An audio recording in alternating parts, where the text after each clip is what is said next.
Fala galera, estamos agora na aula 7. Hoje a gente começa a falar de retas. A gente vai levar alguns dias aí, algumas aulas falando de retas, porque tem bastante coisa interessante para poder falar para vocês, tudo bem? Hoje, nesse momento em particular, a gente vai falar da definição, de como a gente obtém a equação da reta e de que formas a gente pode representar a reta no espaço, tudo bem? Então a gente vai se limitar a isso no momento, porque senão o vídeo, eu já fiz o teste, o vídeo vai ficar bem longo se eu falar de mais coisa agora, e aí a gente complementa nos próximos vídeos, tudo bem? A gente vai ter o seguinte, ó, vamos olhar aqui. Reta no espaço. Primeira coisa, eu quero deixar claro para vocês que você não consegue ter todas as opções de equação que a gente tinha no R2. No R2, só para comparar, a gente tinha y igual a x mais b, forma reduzida. Ax mais by mais c igual a zero, é a forma geral ou cartesiana. Forma segmentária, que é o x sobre p mais y sobre q igual a 1. P e Q são as interseções com o eixo x e o eixo y. E, supondo que tenha interseção, né? E ainda tinha a forma paramétrica, que, bom, é você representar a reta vetorialmente, através de seus pontos. Cara, no espaço, você só vai ter a forma paramétrica, tá? Tem mais uma forma, que a gente chama de forma simétrica, que na verdade é consequência da forma paramétrica, beleza? Então, o que a gente vai ter é o seguinte. Eu vou precisar de um ponto inicial, um ponto que eu vou chamar de P0, e do que a gente vai chamar de vetor diretor da reta. É um vetor, como o próprio nome já diz, que dá a direção da reta. Ser diretor é isso, é dar a direção, tudo bem? Então, o nosso vetor diretor eu vou representar como sendo o R. Dito isso, o que a gente vai fazer é o seguinte, a gente vai montar uma equação, que a gente vai chamar de equação vetorial, para representar qualquer ponto dessa reta. Isso já vai ser a nossa forma paramétrica, tudo bem? Como que a gente vai fazer isso? Se eu pegar um vetor paralelo ao vetor UR, o que é ser paralelo? É ser um múltiplo do vetor UR. Eu estou pegando qualquer um, então eu vou botar um t vezes o R. Esse t é um número real qualquer. Pode ser 2, pode ser meio, pode ser raiz de 2. Só não pode ser complexo, tá? Pode ser π. Então, tanto faz qual número eu estou pegando, desde que ele seja real, esse número vezes o vetor diretor vai ser paralelo ao vetor diretor sozinho. Tudo bem isso? Agora, o que a gente vai fazer, lembra que eu falei lá na primeira aula com vocês, inclusive se você chegou agora, do nada, e quer o curso completo, é só você começar da aula 1. Eu vou tentar botar o link aqui em algum lugar, mas se você quiser uma informação específica que esteja nesse vídeo, vamos continuar, mas se você quer pegar do início, começa da aula 1, porque tem várias informações que são interdependentes, beleza? Então a gente vai pegar o P0, somar o t vezes o R, não é mais o vetor diretor, mas serve também como outro vetor diretor, continua estando na direção da reta, em outras palavras. A gente vai pegar esse resultado, vai me dar o ponto P. Por que isso, gente? O vetor é como se fosse um deslocamento, tá? Matematicamente falando, eu não posso somar um ponto com um vetor. Eu acho que eu já comentei isso na primeira aula, mas eu estou abstraindo um pouco essa ideia do não posso somar um ponto com um vetor para dar um significado geométrico do que está acontecendo, tranquilo? Então, pegar o P0, as coordenadas do P0 e somar t vezes o R, nada mais é do que partir do P0 e andar o que o t vezes o R está indicando, na direção, no sentido e a distância que ele está indicando, que é isso que determina o vetor, módulo, direção e sentido, beleza? Dito isso, a gente vai ter que o P vai ser meu ponto de chegada. Esse P vai ser um ponto genérico da reta. Por que eu sei que é um ponto genérico?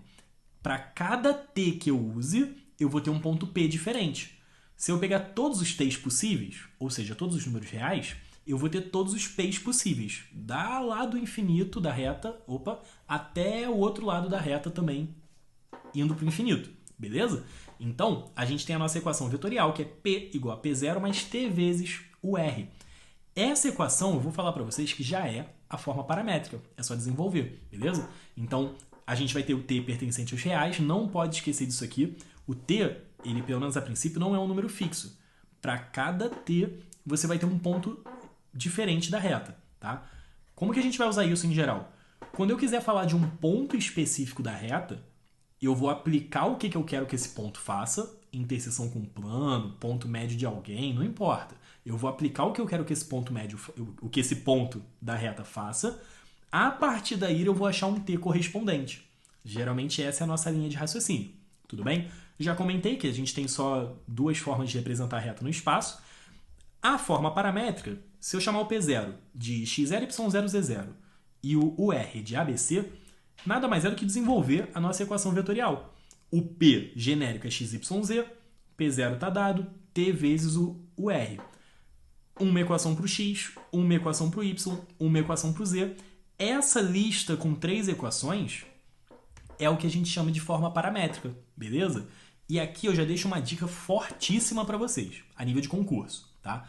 Dado que o concurso é uma prova objetiva, tanto a Escola Naval quanto a EFON, o que vai acontecer é, se já aconteceu, tá? Mas se acontecer de novo, se eles pedirem a equação da reta, muito provavelmente, assim, alta chance de ser possível, você vai testar as opções e vai conseguir responder sem muito trabalho, sem perder muito tempo fazendo a questão, e isso é ótimo, porque você está num concurso, você tem que acertar a questão para poder passar, para poder ficar bem classificado e coisa do tipo, e é o que eu quero que vocês façam, ok?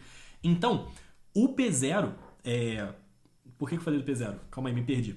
O que vai acontecer é, uma dada reta,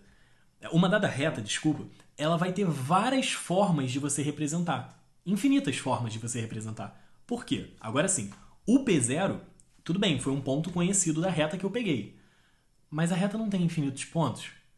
Por que eu tenho que pegar o P0 particularmente? Eu não posso pegar o P2, o P5, só para dar uma ideia de vários pontos. Eu não posso pegar o ponto A, que também é um ponto da reta. Entende? Qualquer ponto que seja da reta que eu use nesse pedaço aqui, vai valer a equação. Mas a forma da equação vai mudar. A reta é a mesma. Tá? É exatamente a mesma reta. Eu não mudei a reta. Mas a equação em si vai mudar. Só aí você já tem infinitas equações. E eu digo mais. E isso vai ser muito importante para vocês também. Você sabe quem é o vetor diretor. Tá? Digamos que seja o vetor meio, meio, meio. Só para pegar um valor fácil aqui. Eu não preciso usar meio, meio, meio como vetor diretor. Eu posso multiplicar tudo por 2, vai ficar 1, 1, 1. E aí eu vou usar 1, 1, 1 como vetor diretor. Porque ele continua dando a mesma direção. Entende? A gente comentou isso aqui atrás. Ó. Quando eu tenho um vetor diretor, não importa quem seja dado, multiplicá-lo por algum valor qualquer, algum valor real, só vai dar um vetor paralelo. A direção não muda. Tá? No máximo vai mudar o sentido, mas isso não importa. O que importa é a direção. Beleza? Então, qualquer vetor diretor que seja paralelo ao vetor daquela reta em particular, qualquer outro ponto que também seja daquela reta em particular, vai me dar uma equação da reta, dessa reta em particular que a gente está fazendo, imaginária, só que a expressão vai mudar. Guardou isso? Botou no coração? Então, se uma questão pedir a equação da reta, cada alternativa vai ter lá um jeito, uma escrita diferente. Geralmente, eu vou ter vetores diretores diferentes, eu vou ter pontos iniciais diferentes. É só você testar. Pega a informação da reta das opções, ou seja, você vai ter lá a equação assim. Os termos independentes formam o ponto conhecido. O vetor diretor são os coeficientes do t. Tá? As coordenadas do vetor diretor são os coeficientes do t. Tudo bem? Então, ABC você tem lá. Se não tiver t, é porque a coordenada é 0. Tudo bem também. E aí você testa. Você vê o que a questão falou. Ele vai falar que é perpendicular a um plano, paralelo a outra reta. Enfim, a gente ainda vai fazer bastante questão disso. Eu não estou preocupado com isso agora. Mas primeiro a gente vai ter que falar de plano, porque a nível de concurso, a maioria das questões juntam os dois, beleza? Mas por agora, guarda essa ideia que se uma questão pedir a equação da reta, em geral, na maioria das vezes, basta testar as opções. E uma mesma reta tem... E o motivo é que uma mesma reta tem infinitas formas paramétricas, ok? Agora, a forma simétrica nada mais é do que você isolar o t. Tá? Pega o t e isola em cada uma das equações.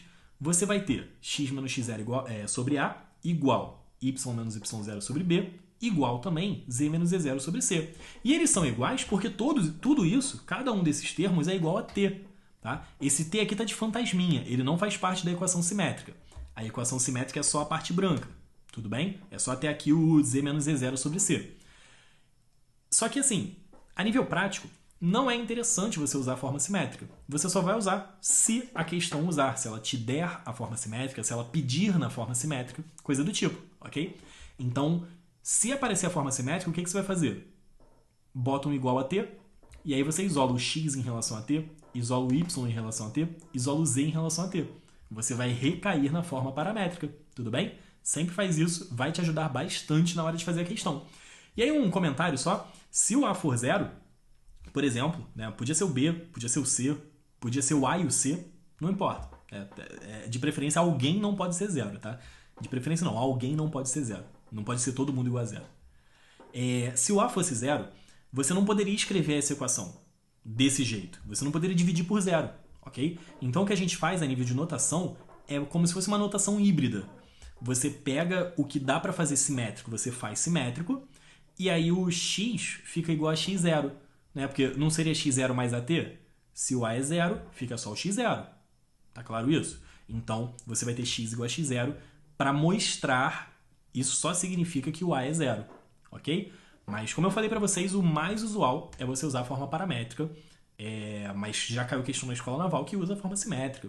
E tem uma pegadinha nela, a gente vai falar dentro das próximas aulas aí, fica de olho para não perder nada, ok? Então, até o próximo vídeo, gente. Não deixa de se inscrever no canal e me seguir no Instagram, Dicas do Lipe.